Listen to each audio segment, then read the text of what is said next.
जी तो नाज़रीन, इस वक्त खिप्रो वाटर सप्लाई पे हम मौजूद हैं। हम आज पानी के हवाले से आपको बताते चलेंगे कि यहाँ पे पानी बहुत कम है, जिसकी वजह से लोग बड़े परेशान हैं। लोग खुद भर रहे हैं और लाइनों में पानी तकरीबन आधा घंटा से 1 घंटा दिया जा रहा है। हम आपको बताते चलें कि मेरे पीछे आप देख सकते हैं कि आप कितना पानी मौजूद है।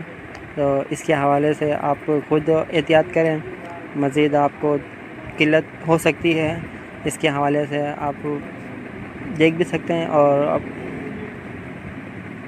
इनका कहना है कि मज़ीद 2 से 4 हफ्ते मज़ीद की शदीद किल्लत रहेगी, जिसकी बिना के ऊपर 2 डंपर मज़ीद मंगाए गए हैं। कैमरामैन पारस कुमार के साथ बेदुल्ला खान, ENN न्यूज़ खिप्रो।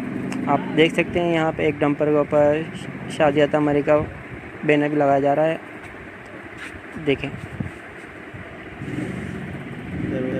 अब पानी पर भी सियासत शुरू हो चुकी है और पीपल्स पार्टी भी है पानी साफ़ पानी चलाने में अहम किरदार अदा करेगी हर घर जी।